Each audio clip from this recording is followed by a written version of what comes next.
வேதம் கேட்போம். உபாகமம் 22 அதிகாரம். உன் சகோதரனுடைய மாடாவது ஆடாவது வழி தப்பி போகிறதை கண்டாயானால் அதை காணாதவன் போல் இராமல் அதை உன் சகோதரனிடத்துக்கு திருப்பி கொண்டு போக கடவாய். உன் சகோதரன் உனக்கு சமீபமா இராமலும் உனக்கு அறிமுகமா இராமலும் இருந்தால் நீ அதை உன் வீட்டிற்கு கொண்டு போய் அதை உன் சகோதரன் தேடி வரும் மட்டும் உன்னிடத்திலே வைத்து அவனுக்கு திரும்ப கொடுக்க கடவாய். அப்படியே அவன் கழுதையை குறித்தும் செய்ய கடவாய், அவன் வஸ்திரத்தை குறித்தும் அப்படியே செய்ய கடவாய். உன் சகோதரனிடத்திலிருந்து காணாமற் போனவைகளில் எதையாகிலும் கண்டுபிடித்தாயானால் அப்படியே செய்ய கடவாய். அவைகளை நீ காணாதவன் போல் விட்டு போகலாகாது.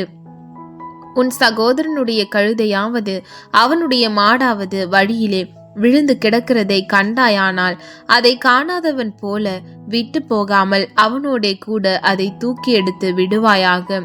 புருஷரின் உடைகளை ஸ்திரீகள் தரிக்கலாகாது, ஸ்திரீகளின் உடைகளை புருஷர் தரிக்கலாகாது. அப்படி செய்கிறவர்கள் எல்லாரும் உன் தேவனாகிய கர்த்தருக்கு அருவருப்பானவர்கள். வழி அருகே ஒரு மரத்திலாவது தரையிலாவது குஞ்சுகளாயினும் முட்டைகளாயினும் உள்ள ஒரு குருவிக்கூடு உனக்கு தென்படும் போது தாயானது குஞ்சுகளின் மேலாவது முட்டைகளின் மேலாவது அடைக்காத்து கொண்டிருந்தால் நீ குஞ்சுகளோடே தாயையும் பிடிக்கலாகாது. தாயை போகவிட்டு குஞ்சுகளை மாத்திரம் எடுத்து கொள்ளலாம். அப்பொழுது நீ நன்றாயிருப்பாய், உன் நாட்களும் நீடித்திருக்கும். நீ புது வீட்டை கட்டினால் ஒருவன் உன் மெத்தையிலிருந்து விழுகிறதினாலே நீ இரத்தப்பழியை உன் வீட்டின் மேல் சுமத்தி கொள்ளாதபடிக்கு அதற்கு கைப்பிடிச்சுவரை கட்ட வேண்டும். உன் திராட்சை தோட்டத்திலே பற்பல விதமான விதையை விதைக்காயாக. இப்படி செய்தால் நீ விதைத்தவர்களின் பயிரையும் திராட்சை தோட்டத்தின் பலனையும் தீட்டுப்படுத்துவாய். மாட்டையும் கழுதையும் பிணைத்து உழாதிருப்பாயாக. ஆட்டு மயிரும் பஞ்சு நூலும் கலந்த வஸ்திரத்தை உடுத்திக் கொள்ளாயாக. நீ தரித்து கொள்ளுகிற உன்மேல் சட்டையின் 4 ஓரங்களிலும் தொங்கால்களை உண்டு பண்ணுவாயாக.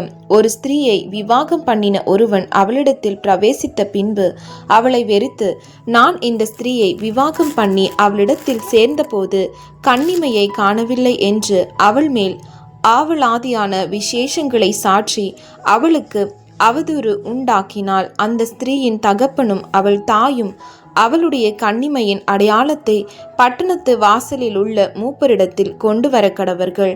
அங்கே அந்த பெண்ணின் தகப்பன், என் மகளை இந்த மனிதனுக்கு மனைவியாக கொடுத்தேன், இவன் அவளை வெறுத்து நான் உன் மகளிடத்தில் கன்னிமையை காணவில்லை என்று ஆவலாதியான விசேஷங்களை அவள் மேல் சாற்றுகிறான். என் மகளுடைய கன்னிமையின் அடையாளம் இங்கே இருக்கிறது என்று மூப்பரிடத்தில் சொல்வானாக. பின்பு பட்டணத்து மூப்பருக்கு முன்பாக அந்த வஸ்திரத்தை விரிக்க கடவர்கள்.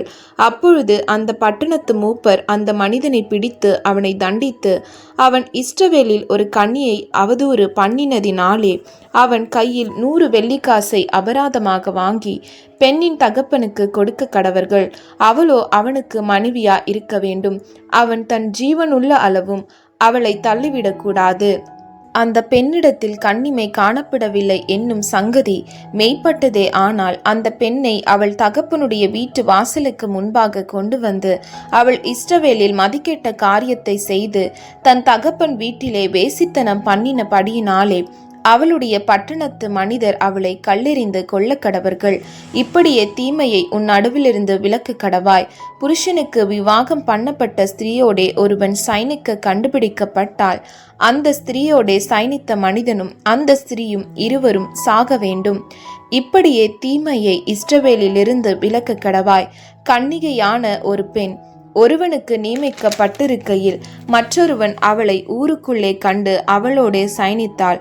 அப்பொழுது அந்த பெண் ஊருக்குள்ளிருந்தும் கூக்குரல் இடாததினாலும் அந்த மனிதன் பிறனுடைய மனைவியை கற்பழித்தபடியினாலும் இருவரையும் அந்த பட்டணத்து வாசலுக்கு முன் கொண்டு போய் அவர்கள் மேல் கல்லெறிந்து கொல்ல கடவீர்கள். இப்படியே தீமையை உன் நடுவிலிருந்து விலக்க கடவாய்.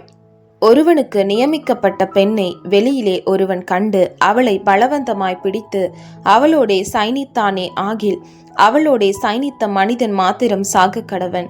பெண்ணுக்கு ஒன்றும் செய்யலாகாது. பெண்ணின் மேல் சாவுக்கு ஏதுவான குற்றம் இல்லை. இக்காரியம் ஒருவன் மற்றொருவன் மேல் எழும்பி அவனுடைய ஜீவனை வாங்கினது போல் இருக்கிறது. வெளியிலே அவன் அவளை கண்டுபிடித்தான். நியமிக்கப்பட்ட பெண். அப்பொழுது கூக்குரல் இட்டும் அவளை காப்பாற்றுவார் இல்லாமற் போயிற்று. நியமிக்கப்படாத கன்னியாஸ்திரி ஆகிய ஒரு பெண்ணை ஒருவன் கண்டு கையை பிடித்து அவளுடைய சைனிக்கையில் அவர்கள் கண்டுபிடிக்கப்பட்டால் அவளோட சைனித்த மனிதன் பெண்ணின் தகப்பனுக்கு 50 வெள்ளிக்காசை கொடுக்க கடவன். அவன் அவளை கற்பழித்தபடியினால் அவள் அவனுக்கு மனைவியா இருக்க வேண்டும். அவன் உயிரோடு இருக்கும் அளவும் அவளை தள்ளிவிடக்கூடாது. ஒருவனும் தன் தகப்பனுடைய மனைவியை சேரலாகாது. தன் தகப்பன் மானத்தை அவன் வெளிப்படுத்தலாகாது.